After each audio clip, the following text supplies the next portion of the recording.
Good evening. You're watching this special broadcast from Goa. It is here that the Manohar Parrikar government has registered an FIR booking Tarun Tejpal, the editor-in-chief of Tehelka, on charges of rape. These swift developments have taken place even as a team from Delhi police has also now reached Tarun Tejpal's residence in Delhi. Here in Goa, Manohar Parrikar, the Chief Minister of Goa, was amongst the first to act, even while the team at Tehelka was making the argument that unless the young journalist who has made the charge of sexual assault and molestation against Tarun Tejpal, unless she went to the police, there was no need to treat this as a criminal case. Those were the statements from Tehelka's managing editor, Shoma Chaudhary. However, per the law, you do not actually need the woman to go and file a complaint. If there is enough prima facie reason, suo motu action can be taken, and that is exactly what has happened here in Goa, with the Goa police filing a rape case, booking Tarun Tejpal for rape. Over the next 30 minutes, we'll be looking at what sort of questions this raises for the safety of women at the workplace and what to make of Tehelka's responses, the way they've handled this. Many people saying that they have shown a shocking level of insensitivity and casualness. But let's get started first with Shoma Chaudhary. Speaking to my colleague Nidhi Razdan earlier, Nidhi asked Shoma Chaudhary if the girl's allegations are proven true, because remember, earlier today Shoma Chaudhary suggested that Tarun Tejpal had presented a very different version of events, and now the sexual harassment committee that has been set up by Tehelka belatedly would have to look at which version, Tarun Tejpal or the young woman's, is true. Well, Nidhi asked Shoma Chaudhary that if the girl's version, the young woman's version, is found to be true, would Shoma Chaudhary then accept that Tarun Tejpal was guilty of rape? Shoma, let me first get your reaction to the FIR that the Goa police have just filed against Tarun Tejpal. He's been charged with rape. What are your first comments? You know, Nidhi, I wouldn't like to comment on that because I'm just hearing it as I'm speaking to the media. You know, these are such serious charges that if I've just heard it this moment, I don't want to be instantaneous in my reaction. You know, as far as this, now this is clearly a criminal probe that's taking place, Shoma. We've heard the Goa police say yesterday that they actually wrote to you asking for details of the email exchanges and so on. Are you going to be cooperating with them now that there is a case registered? Will you cooperate with them? Yes, as long as I'm managing editor, of course I will cooperate with them.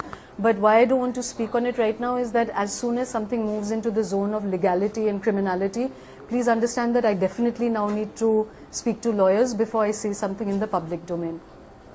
Shoma, let's just now look back at what has happened over the last couple of days. It's been a very difficult time for you, and you yourself have come under strong criticism, firstly, for your response to this entire episode. Your own statement on the first day, which was issued, in fact, to NDTV that night, where you said it was an internal matter, that the journalist concerned was satisfied with the action that had been taken. The biggest criticism against you is that this looked like a complete cover-up by Tehelka, and that as someone who's championed women's rights so vociferously all these years, you seem to be doing the complete opposite in this case.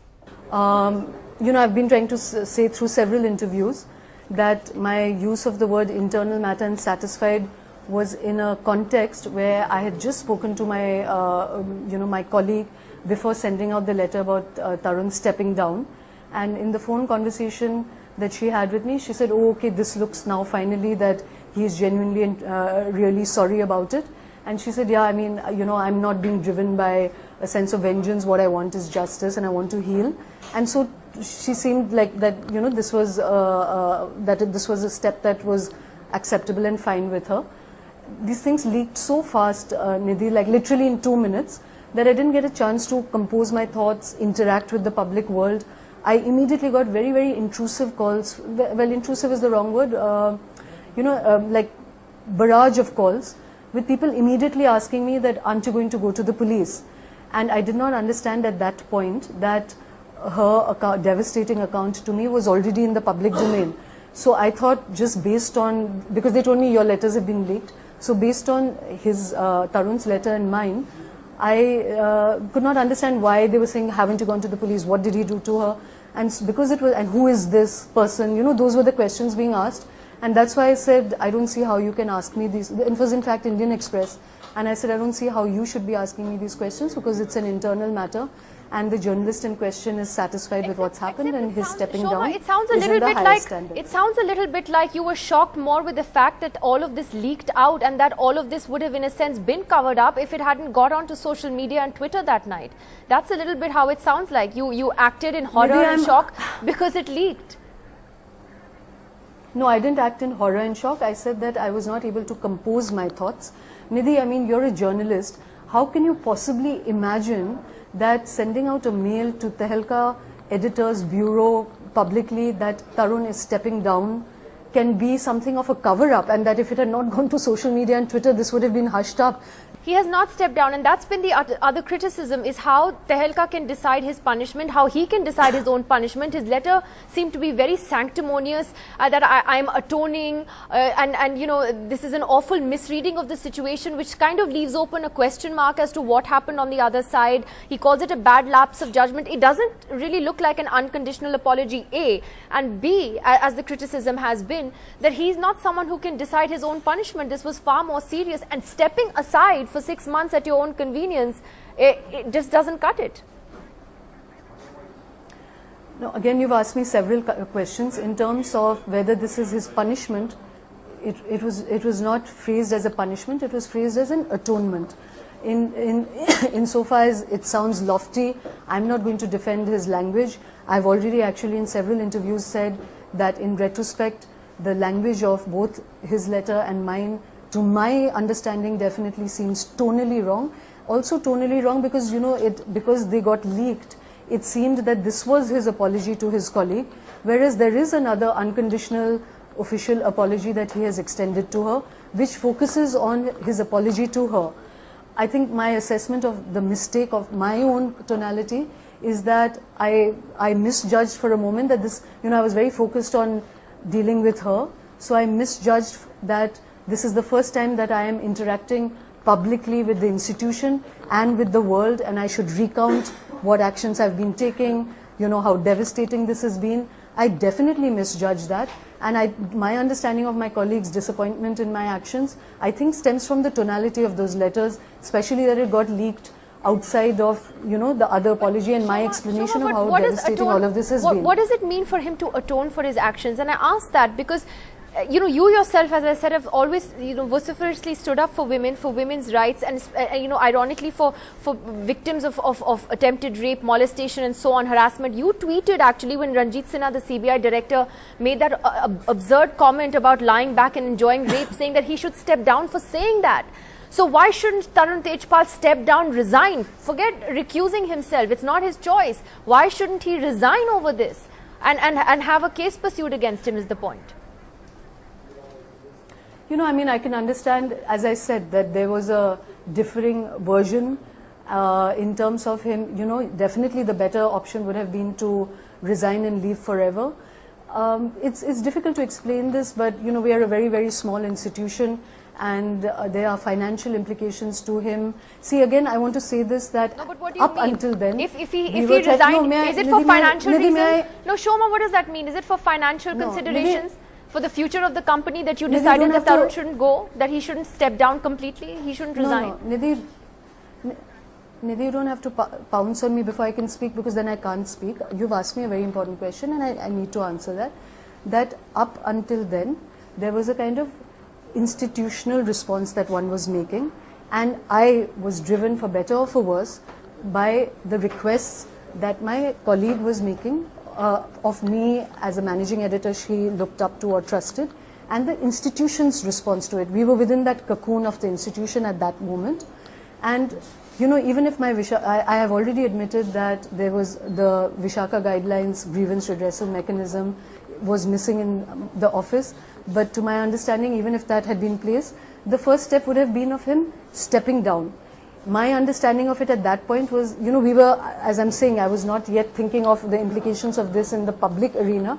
We were thinking that you know, that she had been extended an apology, but there were other journalists who knew, and the moment I sent an acknowledgement to the rest of the office, that in addition to betraying her trust, there are the other journalists in the institution whose trust he would have betrayed, regardless of whether it's consensual or non-consensual. As the leader of this organization, there has been a transgression. So one wanted to make that very public sort of admission of remorse or guilt, whichever way you see it, within the institution. The reason why this is seen as hypocritical is because it would be a journalist like yourself, we would, if a politician, for instance, was accused of the same, of a grave offence like this, we would be the first to say the person should step down and resign. And we would certainly not excuse the fact that someone would recuse himself voluntarily. So you understand why it is being seen as a hypocritical action. I mean, who is Mr. Tejpal to decide that he will decide his own punishment is the question. It's a criminal case now. He's been charged with rape, Shoma. It's a very serious case. Nidhi, being charged with rape doesn't mean it's a conviction of rape. And 2 days ago, he was not charged with rape. So keep the chronology of it correct. Insofar as you're saying, should he have resigned forever? If the Vishaka guidelines were there, he would have been asked to step down until his actual culpability which he is didn't proved. do. Yeah. So I'm trying to say that yes, you know, in terms of if his culpability was proved, he should have resigned forever. But we were still within, it's 2 days into this event, one was within the cocoon of that. Even as I was trying doggedly to do right by my colleague, my junior colleague and aggrieved colleague first, there was for me as the managing editor considerations about the institution as well. If it looks bad in the public eye, I'm willing to accept that interpretation from the public. I'm only trying to explain. But Shoma, once. when you say that you have to keep the considerations of the institution in mind, it looks worse if you're seen to be trying to protect somebody who has been accused of sexual assault. And while you say that the young lady in question was satisfied with whatever action had been taken up till that point, she and her family clearly told us that they were not. She issued a statement also yesterday saying that she was far from satisfied. Under the Vishaka guidelines and a Supreme Court judgment as well, actually you as managing editor, you were also required to report this to the police, which you didn't do. No, in terms of her disappointment and not being satisfied, Nidhi, there's a chronology to it. Just before I released those letters to the office, not to the public domain, I did speak with her because, as I told you, I mean, for 2 days my impulse was to honor her version, to have no contesting versions on it officially. I did not cross-check her version with the 3 other journalists that she had copied into the mail. That was where I was coming from. Before putting out the letter officially to the office, I told her that this is what was going to happen. In her phone conversation with me, she said, oh, okay, this now looks like he's genuinely sorry. And I feel that I don't need to be driven by any sense of vengeance or anything, which is not to say that that was her motive, but I think she was trying to say that I don't need to pursue this further, perhaps, that I was seeking justice and acknowledgement within the institution, and that I now need to heal. And in fact, I had asked her expressly not to leave, and she was in the process of considering. She said, yeah, give me a week, let me figure it out, maybe I don't want to go, because she's a very, very valued colleague. And in retrospect, I absolutely acknowledge a tonal error on my part, and in my understanding, tonal error on Tarun's part, whether he agrees that or not. To going to the police, Nidhi, I still hold that it is not my place to go to the police, even if it is the Vishaka guideline. I would not unilaterally go to the police. Why? Because my understanding, and I think several feminists even in your channel have said this. These are the Vishaka guidelines. If you ask me a question, you do have to allow an answer. Why? I know, but I'm just asking you because it just comes as a surprise, Shoma, that you know it is your responsibility under the Vishaka guidelines as the managing editor, as the boss, to have gone and reported this offence to the police. So why didn't you? No, actually, I think that's a contested point of view, Nidhi, because before coming onto the media today, I did speak to a couple of lawyers about what was my bounden duty, and they are extremely, extremely well-known lawyers and feminists, and they felt that it was not necessarily part of my duty to do that. And also, as I've said, I watched up until 1 o'clock last night. I hadn't even started watching television. I did watch your coverage of this, and there were feminists on your own channel and in many other channels who did say that justice does not necessarily have to come through a criminal and punitive method. It is for this involves her body, her privacy, her desire to go through any legal process, and we know sometimes how bruising that can be. It is really her prerogative. So I will say again, till today, that unilaterally I will not go to the police. We've also seen the BJP get into this, and Arun Jaitley issued a very strong statement yesterday, and he's repeated it today, that he believes this is a clear-cut case of rape. and that Tarun Tejpal should be arrested. We're also hearing that there is a police team on its way to Delhi to arrest him. It could happen any time now. It could happen today, tomorrow. We don't know, but a Goa police team is on its way there. How do you react to the statements that have been coming from Mr. Jaitley? You know, I've already said this several times today. I'm actually quite aghast that a man of his stature and legal standing would, categorically say rape rather than alleged rape, when he certainly knows that he has only one side of a story. Mr. Jaitley being a lawyer, a law minister in the past, a veteran political leader, I think it's a misjudgment on his part to so categorically say something. Shoma, if the girl's version in this turns out to be correct, would you see it as rape? If the girl's version turns out to be correct, yes, I think I would see it as rape. You would see it as that? Okay, because if it is proved criminally and legally, yes, I would see it as rape. I go back before we wrap this up. Attempt to rape for certain. Is there a danger here? Is there a danger here? My point is, if Tarun Tejpal, like you said, if the girl's version of this then it turns out to be correct, yes, you yourself would believe it is at the very least attempt to rape, if not rape. My point is, then, if he really believed he hadn't done anything wrong from day one, then why get into this issue of an unconditional apology and any acceptance? And now when belatedly the issue has blown up the way that it is, that the girl's version now is being contested, it sounds like a classic case of questioning the victim and maligning the victim. There's a danger here in that. This is, Nidhi, you cannot, I mean, as much as one stands by women's issues, women's rights, you cannot unilaterally deny somebody else to have a version, to have a right to have his say, to have a voice. Now that he's accused globally of rape, and as I'm saying again, I'm really disappointed that people are not even saying alleged rape, knowing that there's only one version out. I do believe he has a right to speak up very, very strongly in his own defense. All right, let's introduce our guests now. We are joined by a very eminent panel this evening who are going to look at what this says, not just about the media turning the lens inwards, but what it says about Tehelka's first responses. How have they handled this? Did they show the kind of sensitivity that the media demands of others? On our panel today, Nandita Das, a well-known actress and activist. Also joining us, Kiran Bedi. She's, of course, someone we've known as an eminent policewoman, and she's now associated with civil society movements. We're also joined by Tavleen Singh, author and well-known commentator. Also on our program today, we'll be hearing from Indira Jaising. She's, of course, the additional Solicitor General of the country. We're also joined by Kirti Singh, well-known advocate, senior advocate, and joining us to talk about her own experience of attending the Think Fest as a survivor of rape is Suzette Jordan. She's, of course, a survivor, Park Street, a rape survivor, joining us from Kolkata. But before I go to all of you, Manohar Parrikar is on the phone line with us, the Chief Minister of Goa. The Goa police acted on its own. It took suo motu action. It filed that FIR against Tarun Tejpal, booking him on charges of rape. Mr. Parrikar, many people are applauding you for having taken swift action. Many people are saying that it is Tehelka who should have gone to the police. On what basis did you decide that there was enough prima facie evidence to go ahead with this FIR? First of all, I didn't decide. I told police that they should not bother about the stature of a person in deciding this matter. They should be treating a criminal as a criminal, irrespective of his status in the society or the power in the society.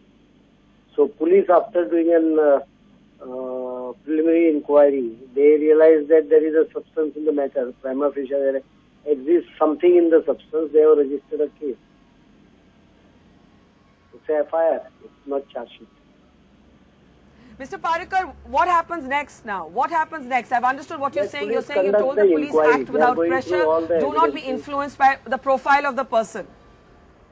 Absolutely. That is one thing which I will ensure that police are not influenced, and that direction I have given them. The rest of the investigation, I will also ensure that even I don't influence it, because it is a very clear settled law of this country that IO has to carry out the investigation independently, and her senior officers can give her directions, or she can consult senior officers on certain issues. But they have to conduct inquiry. I will only see what they exactly do and ensure that they don't get pressurized by a situation or a personality.